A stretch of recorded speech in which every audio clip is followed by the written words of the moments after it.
the building of the Kaaba. The story is well known to you, and it was that the Prophet ﷺ was around 35 years old. Ibn Ishaq says he was 35 years old. The Kaaba was damaged by two things in the year before it was rebuilt. The first, a fire; the second, a flood, subhanAllah. And so they decided that they need to rebuild the entire Kaaba. Both damages had done. The fire weakened it, and then the flood pretty much destroyed the structure, even leaving some remnants here and there. It so happened that when the Kaaba was destroyed, there was a news of a sale going on in the city of Jeddah. At the time they called it Judah. And what had happened was that the Caesar of Rome had sent supplies to one of the cities of Yemen to build a massive church over there. So he got the best wood and the best marble and the best craftsmen to go and build that church in Yemen. But Allah had another plan.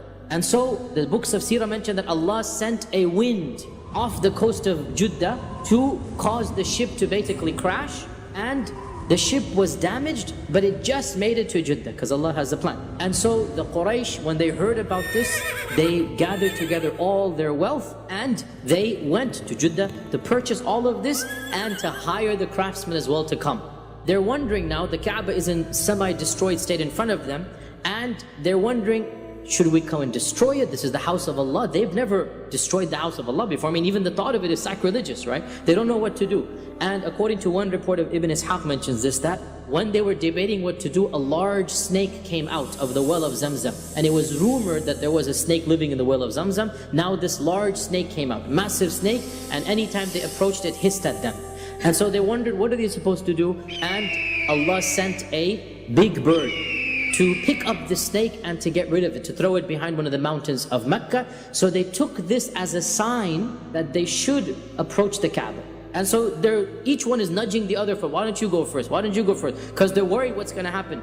Until finally Al-Walid ibn al-Mughira finally said, Khalas, I'm going to do it. Hand me the axe. So he took the axe and he marched towards the Kaaba and he started breaking down one of the walls of the Kaaba. Nobody lifted a finger to help. Then the rumor spread. Why don't we use Al-Walid as the litmus test? If he survives the night, we'll join him the next day.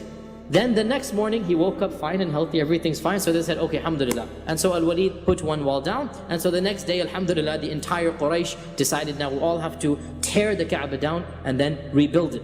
And what they did was, they divided all of the tribes into 4 groups based on their lineage. The closest tribes together, you get this wall. Another close group, you get this wall. So the Banu Abd Manaf is given the most prestigious, and that's the side of the wall. Why? Because they are the most prestigious. They knew it. Abdul Muttalib was from them, and Abdul Muttalib was who he was. So they get the most prestigious. The second most prestigious, the Banu Makhzum. Abu Jahl is from this tribe, right? The Banu Makhzum, they get the wall that is the Rukn Yamani to the Black Stone, the last fourth of the Kaaba. So they get the second most prestigious wall. And then there are other tribes, we don't have to mention their names, they get the other 2 walls. Now, you all know what happened. The Banu Abd Manaf and the Banu Makhzum are raising the corner that has the black stone, right? The black stone doesn't belong to either wall, it belongs to both. And so when they get to that area, trouble brews. Why? Because the Banu Makhzum and the Banu Abd Manaf are rivals. They remained rivals. So both of them said, put their foots down. They said, the black stone is my side. No, it's my side. And then the other tribes also put and said, why should you get the privilege? This is a special stone. Now the Arabs knew that the black stone was a special stone, even in the days pre-Islam. So can you imagine, for 5 days, heated arguments, they almost came to blows. The Banu Makhzum secretly put together an agreement with some other sub-tribes that they would fight to death to put the black stone in. They were almost about to reach to blows. On the 5th day, they all came together, and Abu Umayyah ibn al-Mughira, he said, there will be no bloodshed. We're not going to fight over this. Let us just give it over to the first person who enters from the door. There was one major door, the one major area we can say. They didn't have a physical door. One area that you would come in when you would do tawaf. Whoever enters the first, he will be his decision. Now, what this basically meant for them was, it's the luck of the draw, it's lottery system.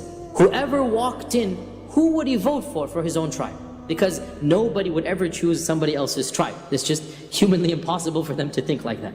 So what they did was, they then said, whoever walks in, and you all know the story that our Prophet ﷺ walked in, and what is amazing, as Ibn Ishaq and others mentioned, all the tribes became happy.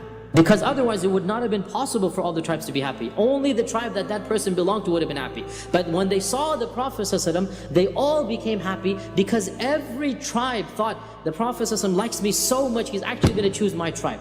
And so, as you all know the story, the Prophet ﷺ instantaneously, he said, bring me a sheet, an izar, an upper garment. When it was brought, the Prophet ﷺ himself put it on the izar, put it on the garment, and he said, let every sub-tribe send its representative, send its chieftain, send your guy, and all of us will put it simultaneously. And so they all lifted it. So the Banu Makhzum, they fulfilled their promise because they were a part of those who lifted. So they didn't break their promise of fighting to the death, they fulfilled it. And all the tribes fulfilled it, and as you know, the Prophet ﷺ himself was the one who put it into that particular location.